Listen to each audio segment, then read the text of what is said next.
Hello, adventurers, and welcome back to the Legend of Kelamentura recap series. Um, I don't have an excuse this time, a good one at least, as to why I'm a month between sessions again. But yeah, sure, whatever. Actually, you know what? It was January. Fact that it's January happened. Um, so yeah, it's been a month and 3 days at time of recording since I last uploaded. So hope you've all been well. Hope January was okay for you. Anybody who did dry January, proud of you for doing that, and I hope it went well. Also, how many Guinness have you had since? Because it's the 6th of February, so you've got a whole lot of drinking to catch up on. Anyway, uh, so today we have how many sessions? We have 3 sessions to catch up on. 66, 67, and 68.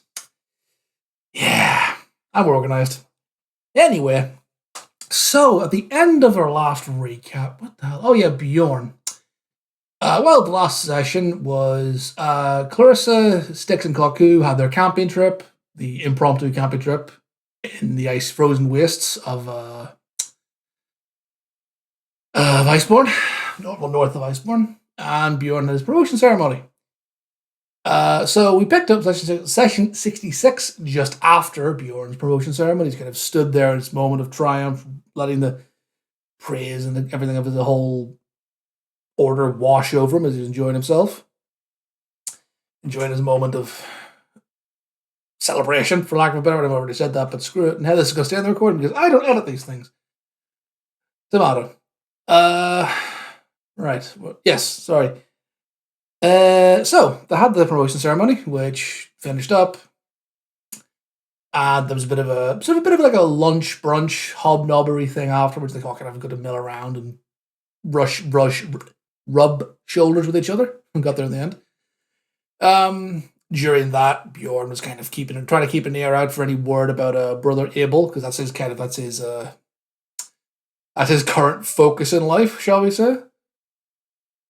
However, he didn't. He was unable to pick up any information at the gala.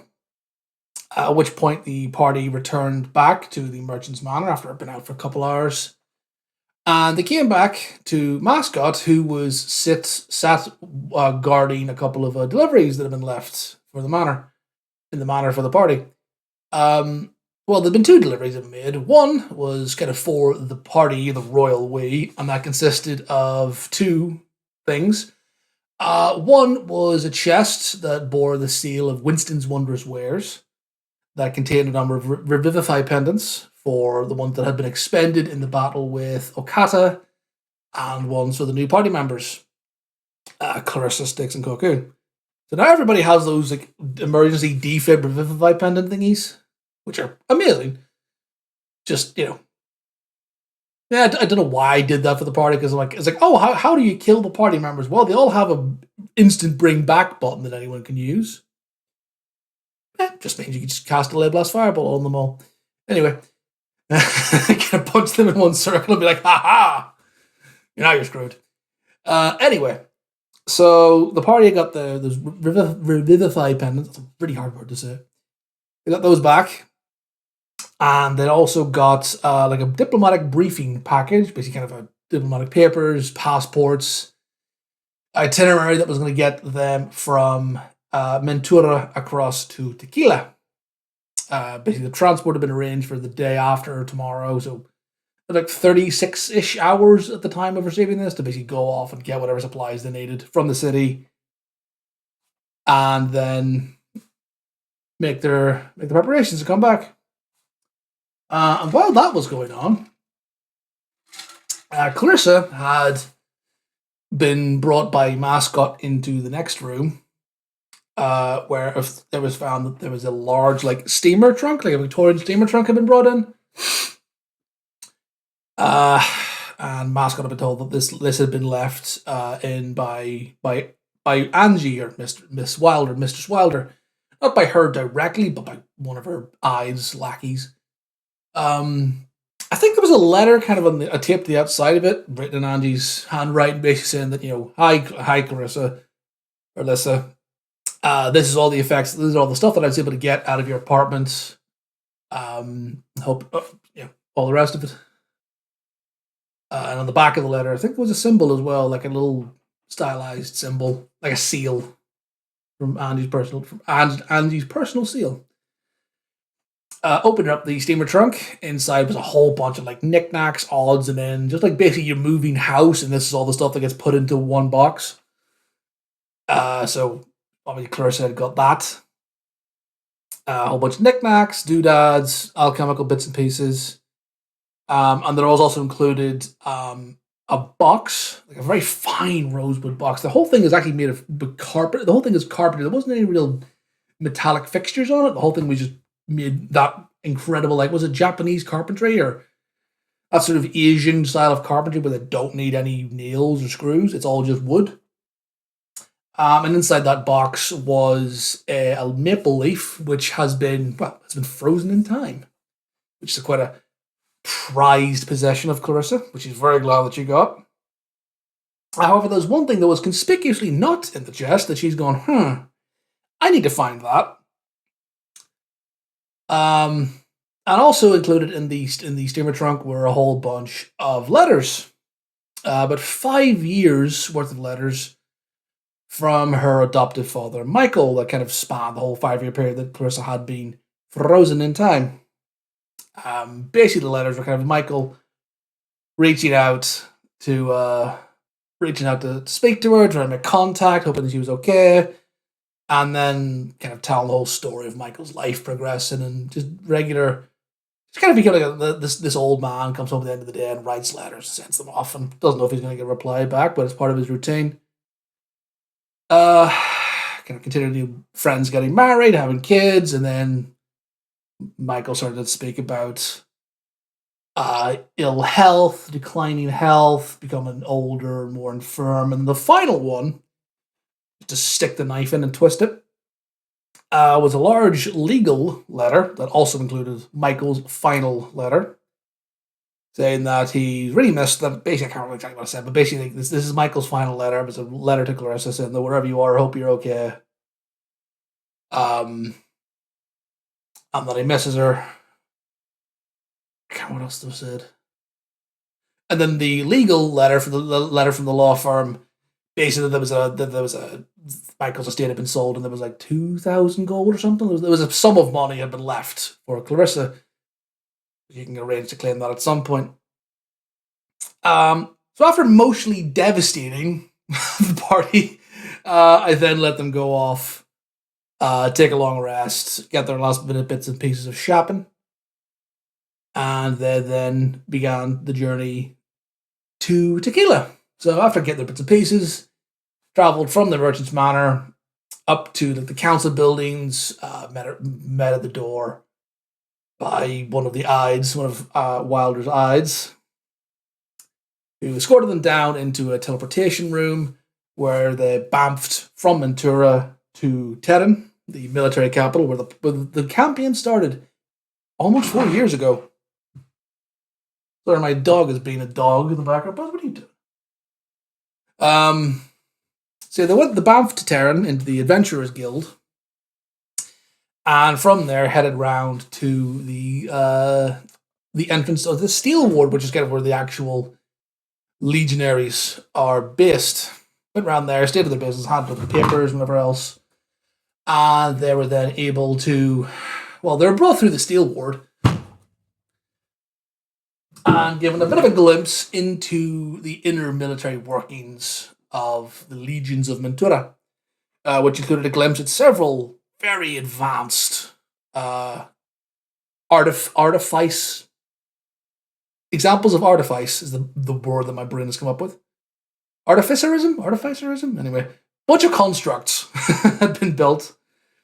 Some of them were like robots, like warforged that were used for war. And some of these like massive mech suits that were piloted. So get a glimpse at the idea of what these people might need. And I remember who was one of the party was like, what the hell? What on earth did they need all these things for? And the escort, the person who was escorting them, the officer, just turned around and says to the person, what are they needed for? War. And brought them in to the teleportation circle and bamfed them down to Bloodrock Isle, where they arrived at the military base on that island which is the site, which is where the war between Mentura and Pangaea, or the Salazar dynasty, the Council of Mentura, started 20 odd years ago, 25 years ago.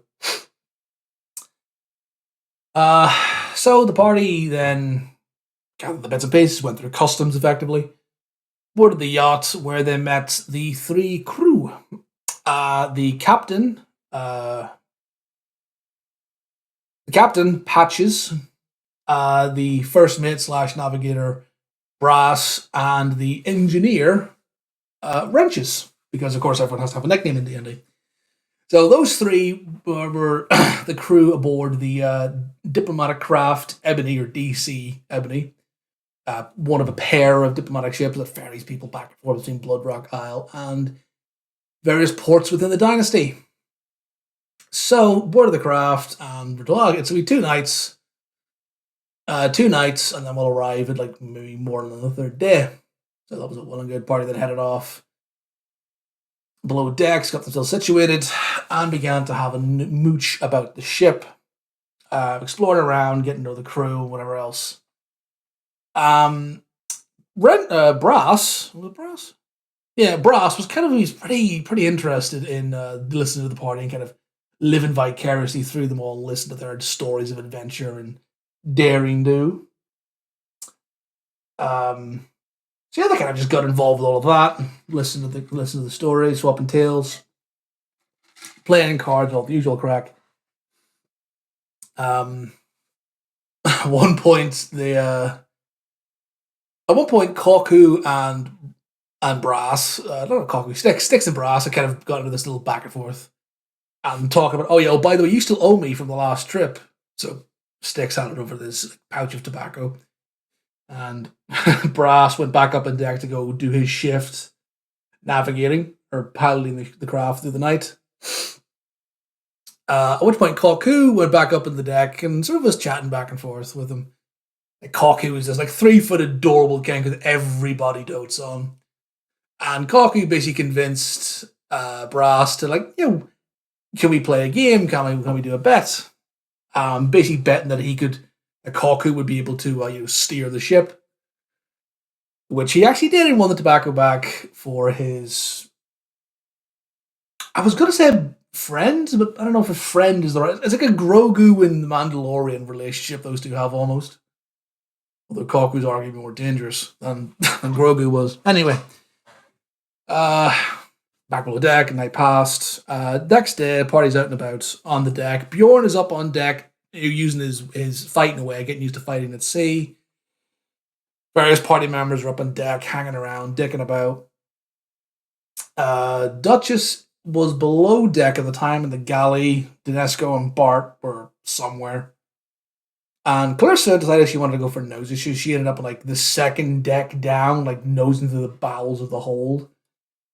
And came across the engineering, the little engineering part where Wrenches has a little workshop set up to do all her tinkering on the boat. And while everybody was out there, the ship violently lurched on a pretty calm sea. And they all went, what fuckery is this? Lo and behold, the party was attacked by a dragon turtle and 7 merfolk. At which point they went, oh, cowabunga it is then.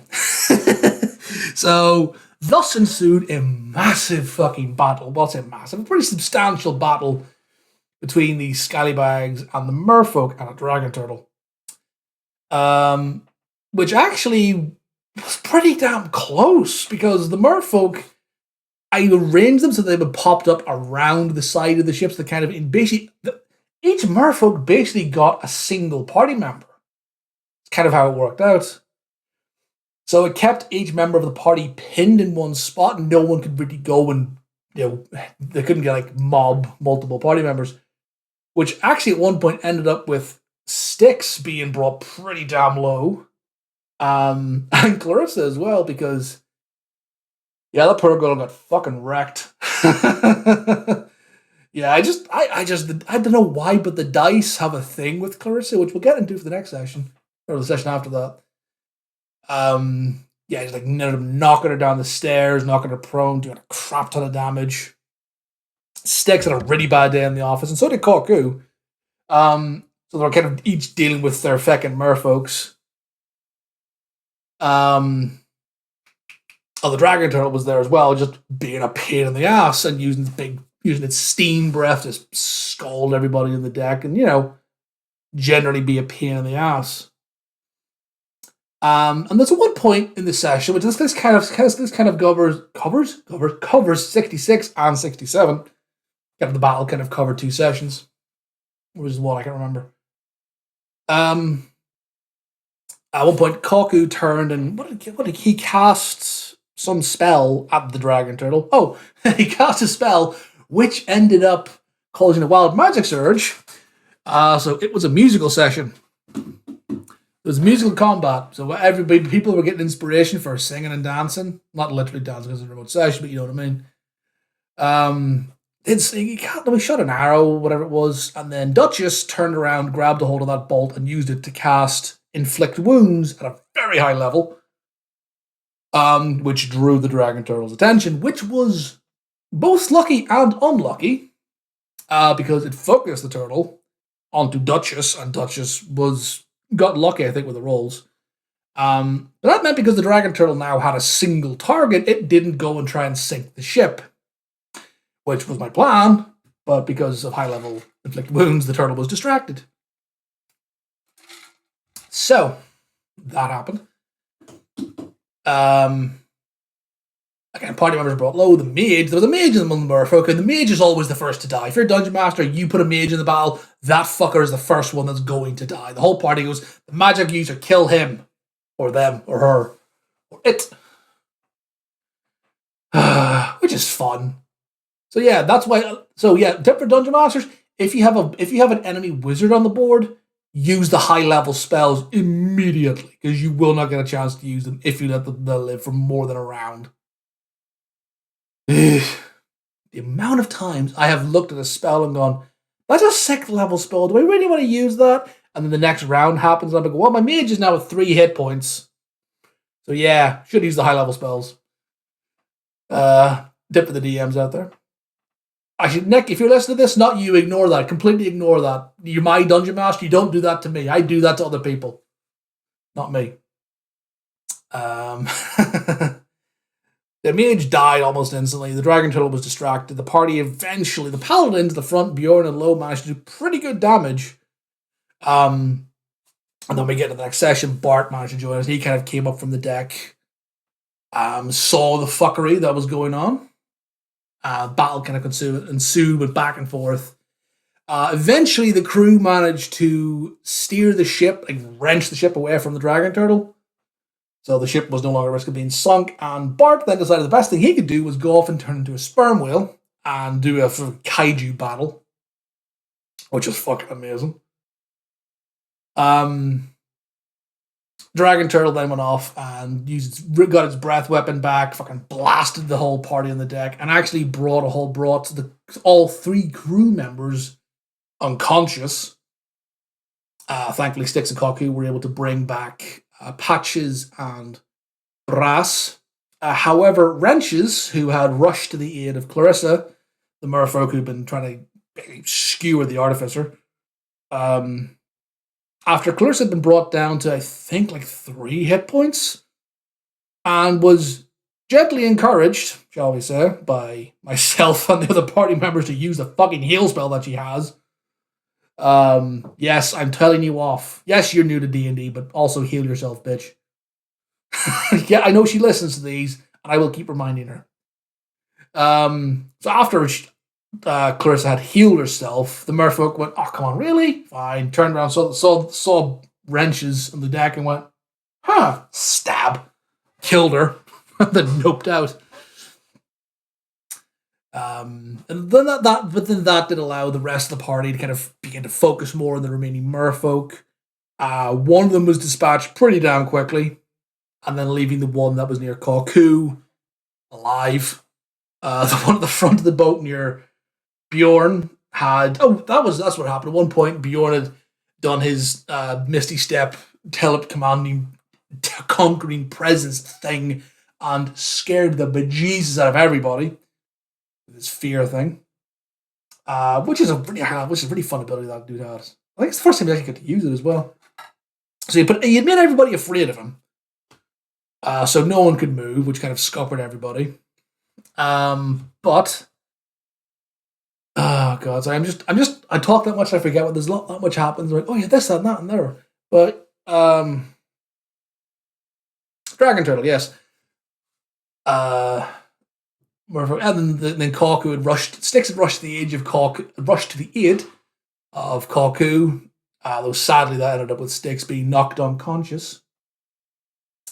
And the merfolk that was there had been knocked. He'd just been kicked in the face by Sticks. Sticks was then knocked unconscious. The merfolk then went, "Huh, I'm going to grab that body and leave." Interact with the object, picks up his body, leaps over the side of the deck, and then Kaku and all goes, "No, the fuck you aren't!" Chaos Bolt, which hits and knocks him down. So the merfolk goes over the side of the boat, dies, and so does Styx' body. That also goes down and begins to sink. Meanwhile, Lo and Bjorn had ran across and had managed to engage in melee with the Dragon Turtle, which brought it down incredibly low, and Bart, a la Whale, got the final blow. And then with all the party rescued, reunited, brought back aboard, they began to harvest, so they got a bunch of Dragon Turtle bits. And this is where things get really clever with my guys, because my party's quite clever. They like using spells in unique ways. So what they did was they wanted to do Speak with Dead. And Bjorn asked, "Can I also use Zone of Truth?" And I went, "If you want to use them in combination, I'm going to need an Arcana check. Because Zone of Truth, like, it specifies creatures, and technically, it's by twisting the definition of the words. I thought, you know what, feck it, I'll give it a go. Roll an Arcana check. Rolled well enough that the spell would take effect, and then, of course, you're subject to the usual wisdom, the saving throws, which the merfolk failed, so was forced to tell the truth. Answered a bunch of questions as to basically who sent you was the main thread of questioning. TLDR, the merfolk were paid mercenaries or assassins who had been contracted to intercept, attack, and kill the Scallybags while they were at sea. This ultimately led them to learn that an individual known as the Emerald, who was a known associate of Jeremiah Doyle, had been there as part of the meeting, along with some political official from the Salazan dynasty, who the merfolk didn't know who they were, what the name was, but they knew they were a political member of the political class.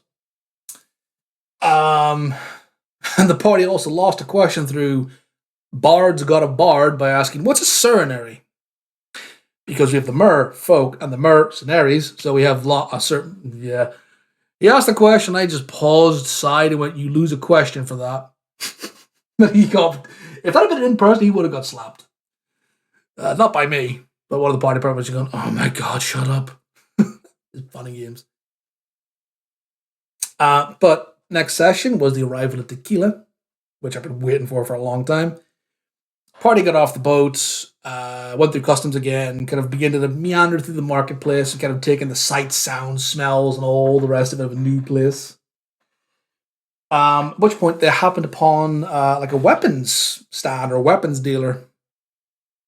Blacksmith, that's the word, not weapons dealer. Well, not really a blacksmith, it was the stall for a blacksmith, whereupon they discovered a brand new a brand new material, which the party had never encountered before. Is a unique metallic ore to the dynasty called Vulcan ore, Vulcanore, which, when forged into blades and bars of metal, does have a natural, like, pitted and cracked appearance, which makes it look weak. But it is a natural +1 material. There's no enchantment on it. It is naturally considered to be a +1, so it's better than steel. And because the pits and the cracks actually makes it a very good base for enchanting.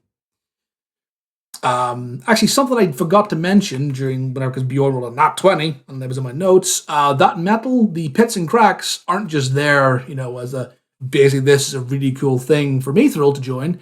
That blade is susceptible to force damage.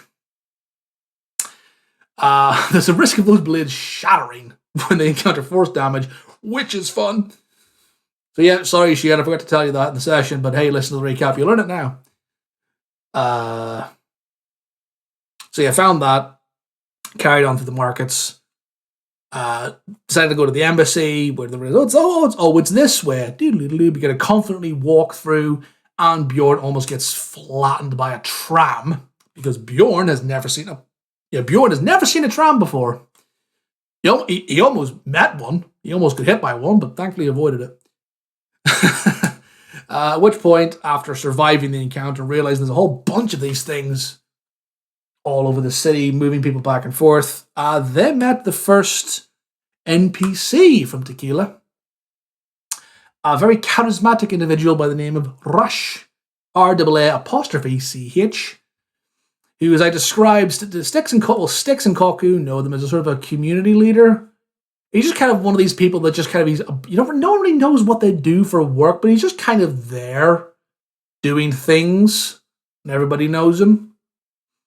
And he talks like a Sebulba from the Phantom Menace. I've got that's completely the wrong accent, David. What the fuck? He talks like Sebulba from the Phantom Menace, which I just cited in the moment. But yeah, he then ended up basically stopping a tram in the middle of the road, which is not where they're meant to stop, sticking the party on that, and sending them off towards the embassy. At which point, Clarissa decided to be Clarissa, and says, DM me going, can I pickpocket somebody? And I went, I mean, yes, you can. So when they got to the next tram stop, I was okay, roll me a perception check. People going back and forth. And I said, okay, roll me a perception check. Rolled a decent perception check. And I says, you see something shiny in the crowd. I grab it, roll me a sleight of hand check. Rolled a 15. By the way, this girl, woman, bitch, whatever I want to call Clarissa, has like a plus 13 sleight of hand. Rolled a 2, got a 15. And I says, okay, you grab the shiny thing. It's the hilt of Lowe's dagger. Stole her own party member's dagger.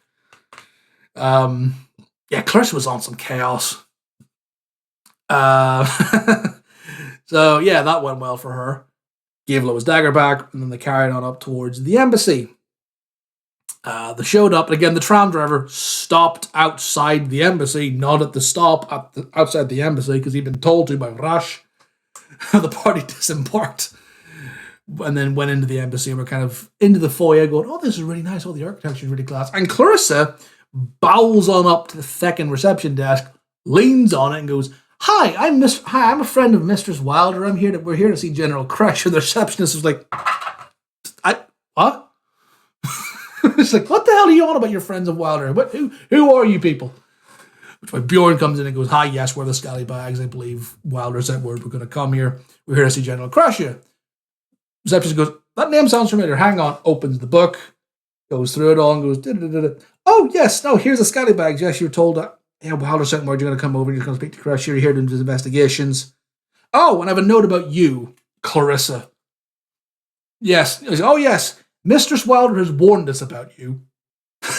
And Clarissa just there. This is an audio recording, but you know the big cheeky grin, two-hand thing beneath the face, the whole, I'm innocent. No, the fuck you're not, Clarissa. You were not innocent at all.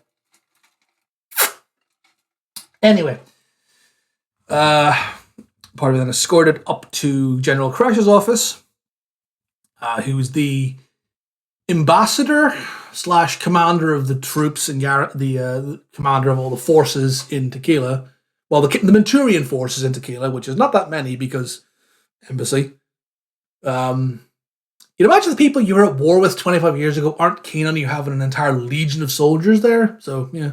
So she's General Crasha, commander of not that many people, but hey. So they get brought into her office. And General Crasha is she's a halfling woman, looks to be in maybe her 40s, 50s, something like that. Axe wound on the face. Definitely someone who's seen combat. And she's got a fierce, strong Scottish brogue as well. Proper like Glaswegian or Edinburgh. Real rough and ready Scotland. And she absolutely dotes on little Cuckoo. Oh, my feather friend, come here to me, you wee boy, you. She's absolutely obsessed with Cuckoo because Styx and Cuckoo know Crusher. They've worked together in the past. Which when Crusher got the party in and briefed them on the murders, the spate of murders, as I'm going full Taggart. Briefed the party on the murders, which caused a great deal of alarm among the populace. Sorry, I'm cracking myself up here with my Scottish Taggart jokes. Anyway, Crusher informed the party that about 13 murders had occurred in the past month. 13 deaths had occurred in the past month, and normally there's about 3 or 4. So, bit of a spike. Going through the post-mortem and the case notes, they did find that there were a couple of them could be looked at. These were just genuine accidents, like someone's drunkenly fall off a balcony, someone's fallen into the sea and drowned, or bits and pieces like that. A few people have been stabbed. Someone looked at their neck broken and then they fell off a balcony, so it looked like a murder. But through analysing the case notes, the party were able to determine that it looks like there's something more going on here. Like there's all the reports kind of seem to get to hint at something, but don't explicitly say it. But after kind of reading through that and trying various lines of inquiry, which the party had a bunch of investigation roles, perception roles, all sorts of analysis type roles, which some of them are pretty good, some of them not so good. Yes, the dice hated that. She couldn't roll above a 5, which is hilarious. Like everybody else rolled decently, but Crusher just was not her session at all. I don't care that she's going to hear this. She knows.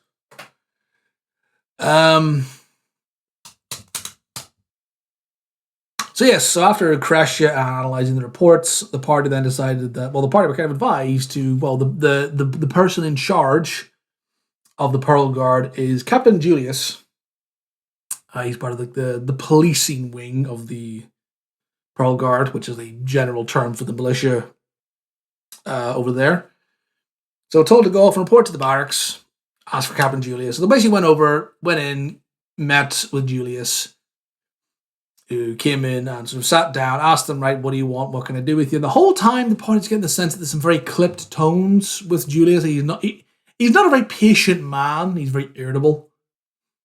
And he's also sick at the moment. He's got this dreadful, like, head cold fever type thing going on, which the party thought might be, magically, he might have been, like, interfered with or poisoned, but no, he's genuinely just absolutely wrecked with a head cold.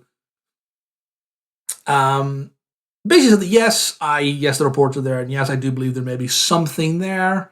However, if you want me to actually trust you, because I don't know you, yes, you've come from the dynasty, you've come from Mentura, and yes, you may be people of importance over there. I recognize the medallions that you have are some special symbol. That don't mean shit to me. So if you want to prove yourselves, go into the jungles south of here and find these creatures called an Ulbas. Find me those, bring me back some, like, part of the creature, which I can then use to make a thing that will help get rid of this cold. If you do that, I'll know you're capable, you're trustworthy, and you've helped me, therefore I'll help you.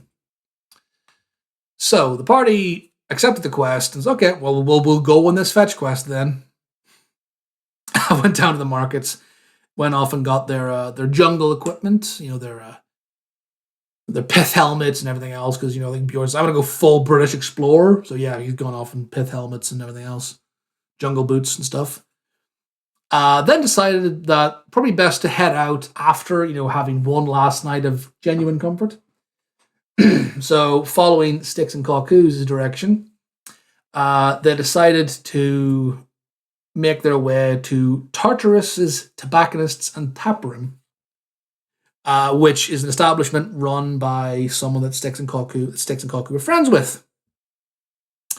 Kind of sort of like Middle Eastern-y style, this Middle Eastern-y decorated tobacconists, tap room. Obviously the whole air is like thick with smoke and there's a whole lovely smell of tobacco in the room.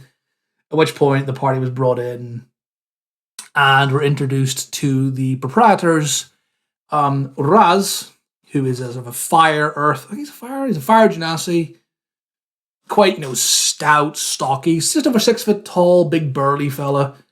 And Raz's partner, husband, Jin, this tall, thin, ethereal, almost purple tiefling, who upon meeting the party, seeing Styx, and everyone's like, "Oh, darlings, hello, welcome home." So apparently, RuPaul is now in my campaign. This very tall, thin, effeminate twink, for lack of a better term, who was kind of doting to the party and, "Hello, darlings, it's so wonderful to see you, so pleased to have you here, who your strapping friends, who are these handsome devils you're bringing to my establishment, Sticks," all this type of stuff. And then, "Oh, Raz, darling, please, you must simply meet these new friends of ours." And Raz comes over like, "Hey, how's it going, man? Your friends, Sticks, that's real nice." So, yeah, we have RuPaul and Clint Eastwood in Gran Torino, apparently. That's where my brain went with the accents. I don't know. The party's been brought down. Welcome to the establishment. And they've now got a dormitory room for the night. And Jin is arranging a nice big feast for them. Before they have their last night in the city and then head out in the morning. Clarissa Chaos. I said she was being chaotic. She stole a teaspoon. Well, tried to. Yeah, but that's like slight complete detours. I'm going to end this as I end my recap. Back in Crash's office, before the briefing, they've been told to go get drinks, sort yourselves out before we go off and I brief you on all these murders. Clarissa tried to steal a teaspoon. Well, she did steal a teaspoon, and then fucking Lo slapped it out of her hand with Mage Hand. Slapped it on the floor. And then Lo decided to reverse pickpocket. So he used his own Mage Hand to place the teaspoon that Clarissa tried to steal into Clarissa's pocket. Rolled a stupidly high sleight of hand check, so no one saw it happen. And then as that briefing with Crescia was wrapping up, Lo then decided to fuck with Clarissa even more and used Mage Hand to move the teaspoon around inside her pocket and then drop it on the floor, which was fun. The party everybody was in a mood, like a real one of those daily sets where everyone's in a real chaotic, crazy mood. And then I ended up by throwing darlings at them. Fucking RuPaul. Oh, good. Anyway, that's been a nice chaotic wrap up for sessions 66, 67, and 68. Well, yeah, 6, 7, 8. So the party are now in Tequila. 6, 7, 8. The party is now in Tequila. They've been situated. They've got their supplies. They've got their quest. And next time, they're going to head into the jungles and begin the trek to go find the elusive and mysterious Olbas creatures. So we'll see how that goes and what things they may encounter on their travels. Because I wrote this stuff, like 2 years ago. I wrote these hooks are long been there. I've been planning this for a while. So there's some things planned for these guys. We'll see what they roll. See how that goes with them. But I'm saying this now. I'm hoping it won't be so long until the next recap. The session was on Tuesday there, so yeah, you should get me back in about 2 weeks or so with the next one. But yeah, hope you guys are having a good. Hope everyone's having a good 2025 so far. Hope everyone's keeping well, happy and healthy. Thank you all very much for listening, adventures, to this longer omnibus almost recap. And I will see you all again at the next one. Thank you all for listening, guys. Have a good one. Bye bye.